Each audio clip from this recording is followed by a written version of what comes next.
Good morning and welcome to Breakfast Time. Reports are coming in this morning of a major confrontation in the Middle East between American fighter jets and Libyan MiGs. Colonel Gaddafi has denounced the Americans as the aggressors, but the precise facts are still unknown.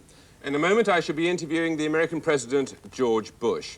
Now, look, I'm sorry, I really must apologise about this. It's just that my wife's away at her parents' place at the moment. The au pair has gone down with appendicitis, so I'm afraid I've had to bring the baby into work this morning. He's at that rather clinging phase where he won't settle with strangers. Anyway, enough of my problems. As I was saying, live from the White House, we have now the American President, George Bush. Good morning, Mr. President. Good morning. Mr. President, how is this crisis going to affect your policy of... please stop that, Pip. I beg your pardon? I'm sorry, Mr. President. I've had to bring the baby into work this morning. I do apologise.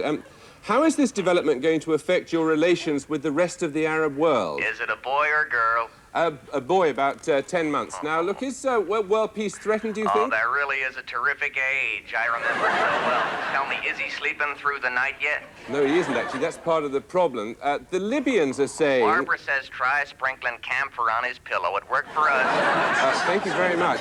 So there we have it, live from the White House. The President is urging international restraint and the sprinkling of camphor on pillows. Sally? Well, I'm afraid I've got similar problems to Jeremy. In fact, I've had to bring both my two in today. Sorry about that. But now it's time for our review of the papers. And our guest this morning is Michael Grade, head of Channel 4. Mr. Grade, welcome. What stories have caught your eye this morning? Well, there's one particularly interesting story, I think, in The Guardian. Oh, there was an interesting story in The Guardian. Sorry, he's a bit at the paper-tearing phase at the moment. Perhaps you could summarise what's in the paper. Well, basically, it was an interesting story about satellite channels and the side effects of... Terribly sorry. I do beg your pardon. Yeah, Now, I understand that Jeremy has an urgent news flash about the Middle East crisis. Jeremy. Let Daddy have it. Let's go to the weather, shall we? Michael?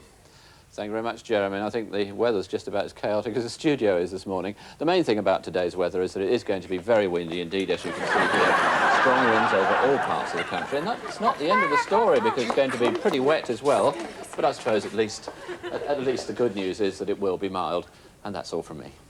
Well, we can now bring you that news flash. The Russians have warned the Americans that unless their ships withdraw from the Libyan coastline, then they will do something.